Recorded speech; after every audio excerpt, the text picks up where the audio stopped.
Why would a single American jet fly straight into a fleet of enemy warships? In 1988, that's what happened during a Black Sea incident. An American F-15 pilot faced down 6 Russian warships heading for NATO waters. His was the only U.S. aircraft nearby. If these ships reached NATO waters unchallenged, it would signal weakness. If NATO overreacted, it could start World War III. At 0745 hours on March 17, 1988, Nato radar stations along the Turkish coast detected something alarming. 6 Soviet warships had broken formation from Sevastopol naval base. They were heading straight toward the Bosphorus Strait at 28 knots. The lead vessel was the Slava-class cruiser Marshal Ustinov, 186 meters of Soviet steel. Its 16 SS-N-12 sandbox missiles could sink an aircraft carrier from 300 miles away. The bridge crew ignored every NATO hailing frequency. Radio silence, weapons systems hot. Behind the cruiser came 5 escort vessels. Combined firepower, over 200 surface-to-air missiles. Enough to delete anything that flew or sailed within 100 miles. This was no routine patrol.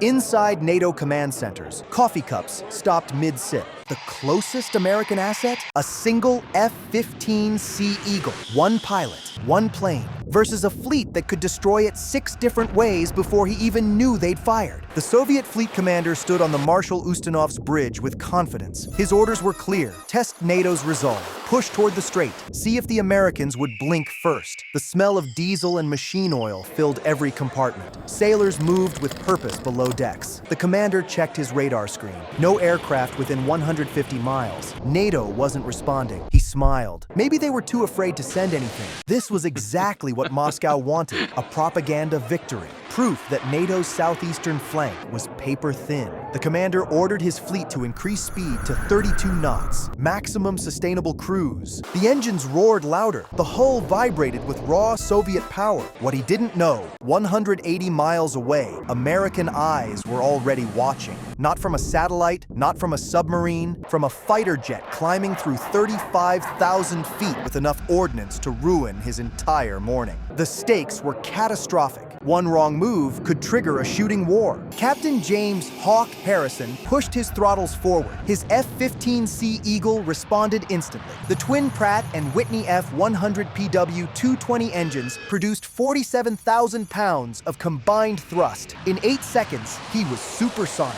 Mach 1.2 and climbing. The cockpit smelled like hydraulic fluid and old leather. His pressure suit squeezed his legs as G-forces built. This was the McDonnell Douglas F-15C, the most dominant air superiority fighter ever built. Undefeated in air-to-air combat. 104 kills, 0 losses. A perfect record written in enemy wreckage. Harrison's AN/APG-63 pulse Doppler radar painted targets at 100 miles. It could track 14 targets simultaneously. It could engage 6 at once. It was superior against Soviet ship radar, but they had hundreds of missiles, not just 14. But today wasn't about air combat. Today was about something far more dangerous: direct confrontation with a hostile fleet. If those ships launched even 1 missile, Harrison would have approximately 8 seconds to react. At 600 knots, he'd cover 3 miles in that time. Not enough to escape, not even close. Under his wings hung 8 AIM-7 M Sparrow missiles, 88 pounds of high explosive each. Terminal velocity, Mach 4. Kill probability, 85% against aerial targets. Against ships, untested, theoretical, possibly suicidal. But Harrison had something the Soviets didn't expect. He had audacity, bordering on insanity. His radar warning receiver was quiet. The Soviet fleet hadn't detected him yet. He was 120 miles out and closing. Every second brought him closer to the most dangerous decision of his life. And if he made the wrong call, it wouldn't just end his career, it could end the world. Harrison descended through 25,000 feet, then 15,000, then 5,000. His altimeter unwound like a clock counting down to midnight. The Black Sea stretched below him, gray and cold. Visibility, 12 miles. Perfect conditions for what he was planning. His helmet visor reflected the instrument glow. Sweat trickled down his spine inside his flight suit. This wasn't in any training manual. No doctrine covered this. He was improvising a confrontation with a superpower at 500 knots. At 3,000 feet, Soviet radar finally found him. Inside the Marshal Ustinov, alarm bells shattered the silence. Operators shouted coordinates. The SAN-4 batteries swung toward the approaching contact. Fire control radar locked on. In the destroyer Sturzani, the crew scrambled to battle stations. 47 sailors running through metal corridors. The ship's combat information center lit up like a Christmas tree. Harrison saw it all on his APR-47 radar warning receiver. Multiple targeting radars, S-band, X-band, fire control systems from 6 different vessels. His cockpit filled with electronic screaming. Every alarm designed to tell him one thing: you're going to die. But he kept descending. 2,000 feet, 1,000 feet, 500 feet. The deck rushed up beneath him. Wave top seemed close enough to touch. Salt spray misted his canopy. At this altitude, Soviet missiles would struggle to track him against sea clutter. He was betting his life on Soviet technology's limitations. One mistake here meant death. One flinch from a Soviet gunner meant war. The entire NATO alliance was holding its breath, and they didn't even know it yet. Harrison leveled off at 100 feet. 100 feet. The height of a 10-story building. At 580 knots, the F-15 screamed across the water, engines producing 47,000 pounds of thrust. Wake turbulence actually touched the sea behind him. The radar altimeter flickered nervously. The stall warning system stayed mercifully silent. His hands were steady on the stick. Years of training. Thousands of hours. It all came down to this moment. The smell of jet fuel mixed with his own fear sweat inside the oxygen mask. The Soviet fleet appeared on the horizon. 6 gray shapes, growing larger every second. He could see the Marshal Ustanov's distinctive forward missiles, the angular superstructures bristling with weapons. Soviet sailors rushed to deck stations. They could hear him coming. The F-15's engines produced 130 decibels at full military power, louder than a rock concert, louder than a thunderclap. The sound reached them before the visual contact, a roar from nowhere. Then suddenly, American steel, 100 feet off the water, closing at 10 miles per minute. Harrison aimed directly at the fleet's center, right between the lead cruiser and the starboard destroyer, a gap of maybe 400 meters. At his speed, he'd cross it in less than 3 seconds. His radar warning receiver was screaming continuously now. Fire control, fire control, fire control. 6 ships trying to kill him, none able to pull the trigger fast enough. If they fired now, they'd hit each other. At this range, at this altitude, their missiles couldn't discriminate between friend and foe. Harrison was using their own formation against them. It was either brilliant or suicidal, maybe both. He hit the gap at 592 knots. The world became a blur of gray steel and white wake. The cruiser's superstructure flashed past his left wing. The destroyer's mast nearly scraped his right. He was so close he could see individual sailors frozen in shock on the deck. The turbulence was immediate and violent. 6 ships displacing 45,000 tons of water. The air currents nearly flipped him inverted. His altitude dropped to 75 feet, then 50. The stick fought him like a living thing. G-forces slammed him sideways. His helmet cracked against the canopy frame. The smell of his own adrenaline filled the cockpit. His flight suit was soaked through. Every muscle in his body clenched against the forces trying to kill him. 3 seconds of absolute chaos. Then he was through. Clear water ahead. 6 Soviet ships behind him, their crews too stunned to react. Harrison pulled up hard. 6 Gs crushed him into the seat. His vision tunneled, gray at the edges. He climbed through 1,000 feet, 2,000, 5,000, banking hard to keep the fleet in view. His radar warning receiver finally went quiet. For exactly 12 seconds, nobody spoke anywhere. Not on the ships, not at NATO command, not in Harrison's cockpit. Harrison keyed his radio. Guard frequency, 243.0 megahertz, the international emergency channel that every military vessel monitors. His voice was calm, ice cold, like he was ordering coffee. Soviet fleet,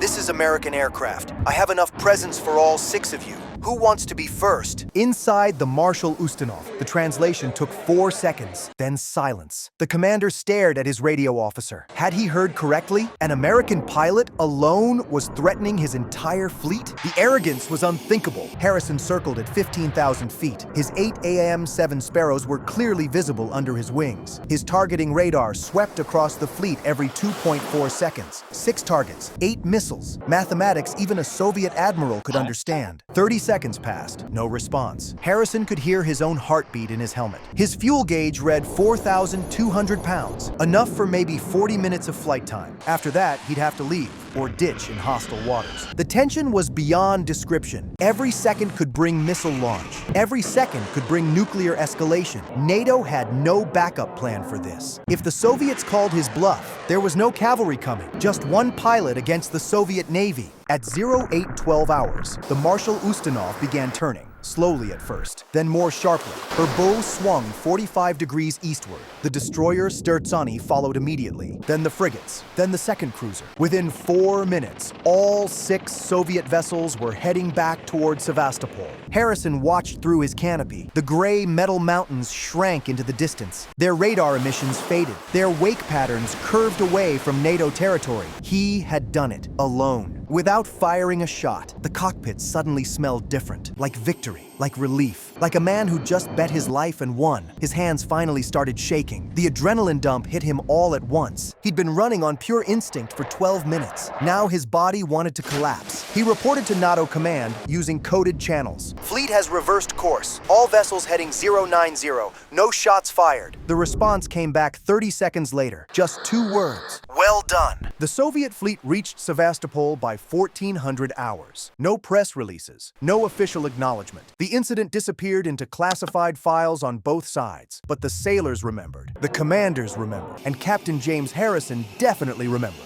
What happened in those 12 minutes changed Soviet calculations for years. NATO wasn't paper. NATO would respond. And sometimes that response would be a single lunatic in an F-15 willing to fly through your entire fleet at 100 feet just to prove a point. Harrison landed at Incirlik Air Base with 1,200 pounds of fuel remaining, 7 minutes of flight time. He'd cut it that close. His crew chief found salt deposits on the lower fuselage, actual seawater, proof of just how insane the mission had been. Harrison received classified commendations. No public medals, no newspaper stories. The Cold War demanded secrecy. Both sides pretended for years it never happened. But in Soviet naval circles, they started calling it the day the American went crazy. This is why you don't test American pilots. Not because America has better technology. Not because America has more aircraft. Because American pilots are trained to think, to improvise, to find the gap between doctrine and reality, and fly straight through it at 600 knots. The Soviet fleet had 200 missiles that day.